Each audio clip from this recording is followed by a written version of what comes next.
चेतन आनंद से हम पूछना चाहते हैं, आप नामर्द थे, जब आप आरजेडी में थे तो सीना चौड़ा करके आप आरजेडी में खड़े रहते, काला चोर दरवाजा से आप जेडीयू को समर्थन देने गए।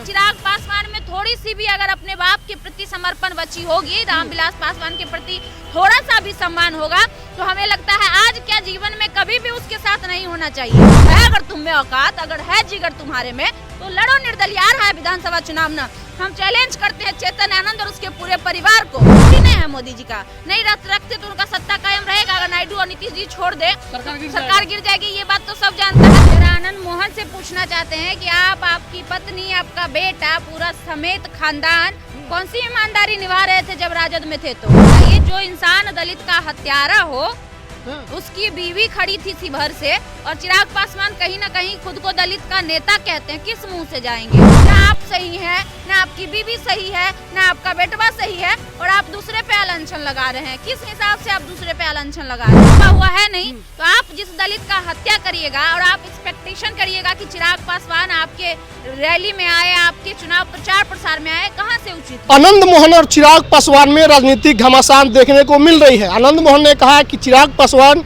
जिस गठबंधन में है उसके प्रति ईमानदार नहीं है, वो तो बोले समझ में आता है। फिर उनके बेटे ने भी बोल दिया कि चिराग पासवान की गिदड़ भक्ति से हम लोग नहीं डरते हैं, चिराग पासवान ईमानदारी से गठबंधन धर्म नहीं निभा रहे हैं। तो अब इस पर लोग कई सवाल पूछ रहे हैं कि चेतन आनंद, वो भी पूछ रहे हैं ईमानदारी। खुशबू जी से जानेंगे, चेतन आनंद अब चिराग पासवान को ईमानदारी की पाठ पढ़ा रहे हैं। कहावत है हमारे बिहार में, चलनी दुसलखन सुप्ती के, जकरा में खुदे 78 को छेद बा। केकरा में छेद बा? एक बात बताइए, आनंद मोहन ये कह रहे हैं कि ईमानदारी से गठबंधन नहीं निभा रहा है चिराग पासवान, तो जरा आनंद मोहन से पूछना चाहते हैं कि आप, आपकी पत्नी, आपका बेटा, पूरा समेत खानदान कौन सी ईमानदारी निभा रहे थे जब राजद में थे? तो जब आप जेल में थे, आपका बेटा और आपकी बीवी किसके पास आई थी गोरपरिया करने के लिए? फोटो वायरल है ना जी, आरजेडी कार्यालय में जो आया था टिकट मांगने के लिए, वो है ना, फोटो प्रमाण है ना, तो वहाँ थे आप। आपका बेटा भी आरजेडी में था, और जब फ्लोर टेस्ट हो रहा था तो घसक के किन्ने चल गया था जेडीयू की तरफ। तो फिर आप किसको ईमानदारी का पाठ पढ़ा रहे हैं? आपके खून में ईमानदारी है जमीन में पहले बचा हुआ?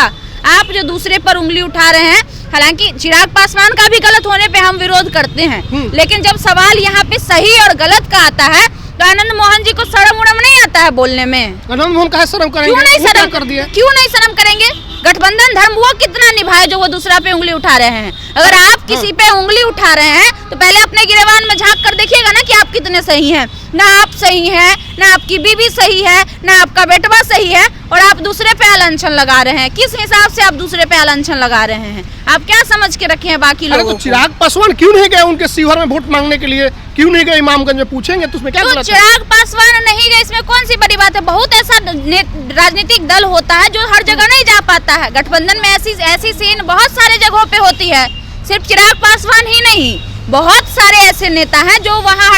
आनंद मोहन की पत्नी अभी चेतन आनंद 4 सीट पे गया था, अभी जो चुनाव हुआ 4 सीट पे, 4 सीट पे गया था, नहीं ना गया होगा? ये कोई जरूरी है, कंपलसरी है कि हर सीट पे हर एक इंसान जाएगा ही? ये तो कॉमन बात है। नहीं गए, इसको लेकर के भी नाराजगी है कि शिवहर में नहीं गए। शिवहर में क्यों जाएंगे चिराग पासवान? आप हमें बताइए, जो इंसान दलित का हत्यारा हो, उसकी बीवी खड़ी थी शिवहर से, और चिराग पासवान कहीं ना कहीं खुद को दलित का नेता कहते हैं, किस मुंह से जाएंगे? अच्छा किए नहीं गए, और जाते तो फिर वो दलित के नेता कहलाने लायक नहीं रहते। कौन था आईएएस जिसका हत्या किया गया था? जी कृष्णैया कौन समाज के थे? दलित समाज के थे ना, और उसके हत्यारे कौन थे? 17 साल जेल में रह के कौन आया है? ये जो दुनिया से छुपा हुआ है नहीं। तो आप जिस दलित का हत्या करिएगा और आप एक्सपेक्टेशन करिएगा कि चिराग पासवान आपके रैली में आए, आपके चुनाव प्रचार प्रसार में आए, कहाँ से उचित है? आप जो गलती किए हैं उस गलती का भुगताना आप भुगत रहे हैं, तो क्यों जाएगा चिराग पासवान? तो चिराग पासवान में थोड़ी सी भी अगर अपने बाप के प्रति समर्पण बची होगी, रामविलास पासवान के प्रति थोड़ा सा भी सम्मान होगा, तो हमें लगता है आज क्या जीवन में कभी भी उसके साथ नहीं होना चाहिए। गठबंधन तो बहुत सारे गठबंधन के घटक मजबूरी में भी जोड़े जाते हैं। ऐसा भी होता है कि मजबूरी में जोड़ लिया जाता है ताकि हमारा जो सत्ता है, हमारी जो चीजें हैं वो खराब ना हो। जोड़ते हैं, बीजेपी मुस्लिम का विरोध करता है, थोड़ी देर के लिए समझिएगा, लेकिन नीतीश कुमार को सटाए हुए है। नीतीश कुमार मुस्लिम के समर्थक हैं, मुस्लिमों के लिए बहुत सारी चीजें की हैं। आप चल जाइए वहाँ पे, जो दूसरे वाले जो जिनके वजह से आज सत्ता भारत में केंद्र में टिकी हुई है, जो दूसरे सीएम है, वो क्या नाम है उनका, नायडू जी, जितेंद्र बाबू नायडू जी, वो अपने राज्य में मुस्लिमों को अलग से 4% का जो वो आरक्षण दिए हुए हैं। हालांकि बीजेपी इस चीज का विरोधी है, लेकिन फिर भी नायडू जी को अपने में सटाए हुए। क्यों? क्योंकि अपनी सत्ता बचाने के लिए। तो बहुत सारी चीजें ऐसी होती है कि जब लोग रहते हैं तो वहाँ पे रहते हैं, राजनीतिक मजबूरी में। हाँ, राजनीतिक मजबूरी में। मजबूरी नहीं है मोदी जी का, नहीं रखते तो उनका सत्ता कायम रहेगा। अगर नायडू और नीतीश जी छोड़ दे सरकार गिर जाएगी, ये बात तो सब जानता है। तो कहीं ना कहीं लेकिन उसको सटाए हुए, उसी चीज को लेके सटाए हुए हैं जिस चीज का वो खुद विरोध करता है। बीजेपी विरोध करता है जब बात आती है तो, लेकिन फिर भी सटाए हुए हैं नायडू को। अगर बीजेपी वाकई इस चीज का विरोधी है तो हटा दे नायडू को। तो ये तो जनता को नहीं समझ में आता है चीजें कि भाई आप क्या कर रहे हैं। अगर आप विरोध कर रहे हैं तो उसके गठबंधन से जुड़े सभी का विरोध करिए। चाहे आज चिराग ही पासवान जहाँ पे हैं, चिराग पासवान का जब भी कभी विरोध होता है तो उसका एक ही वजह होता है कि अगर आप दलित के हितैषी हैं तो आप मोदी के साथ क्या कर रहे हैं। क्योंकि मोदी और बीजेपी को प्रायः दलित विरोधी ही कहा जाता है। आरक्षण में ही देख लीजिए, आरक्षण को लेकर विवाद मचा हुआ विधानसभा में। वो तो अलग मसला है, लेकिन अभी बिहार में जो चल रहा है, जिस तरीके से आनंद मोहन, उनके बेटे चेतन आनंद और चेतन आनंद का हम एक स्टेटमेंट सुन रहे थे, मर्दानगी की बात कर रहे थे। हाँ, कि मर्दों की तरह गठबंधन में रहिए। हमको हंसी आ रही थी। आप नामर्द थे क्या उस समय जब आप गठबंधन में चोर दरवाजे से जेडीयू में गए थे समर्थन देने के लिए? चेतन आनंद से हम पूछना चाहते हैं, आप नामर्द थे जब आप आरजेडी में थे तो सीना चौड़ा करके आप आरजेडी में खड़े रहते? काला चोर दरवाजे से आप जेडीयू को समर्थन देने गए थे। और आप बात कर रहे हैं मर्दानगी की। अरे शर्म आना चाहिए। आप जैसे को चुल्लू पर पानी में डूब के मर जाना चाहिए कि जिसके रहमो करम पे आप विधायक बने। कौन विधायक बनाया चेतन आनंद? बोले कि मुर्दा कौम से नहीं है। मुर्दा कौम से नहीं है भाई, जिंदा कौम से है। तो विधायक कौन बनाया चेतन आनंद को, ये हमें बताइए। आपको पता है ना? अपने दम पे।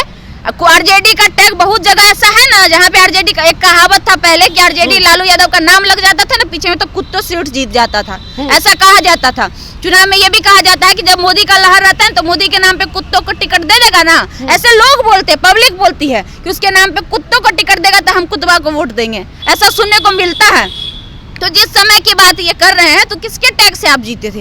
और वही बात थी तो आप अपनी माँ को निर्दलीय लड़ा लेते, अपने दम पे जीत के आते। पिछली बार भी वो बोले थे कि मेरे पिताजी को किसी के वोट की जरूरत नहीं है। हम जो है, कौन संगठन है उसका, पिताजी का फ्रेंड्स ऑफ आनंद कौंची बोल रहे थे कि उसके वजह से। तो भाई निर्दलीय लड़ो ना, तुम है अगर तुम में औकात, अगर है जिगर तुम्हारे में तो लड़ो निर्दलीय। आ रहा है विधानसभा चुनाव ना, हम चैलेंज करते हैं चेतन आनंद और उसके पूरे परिवार को।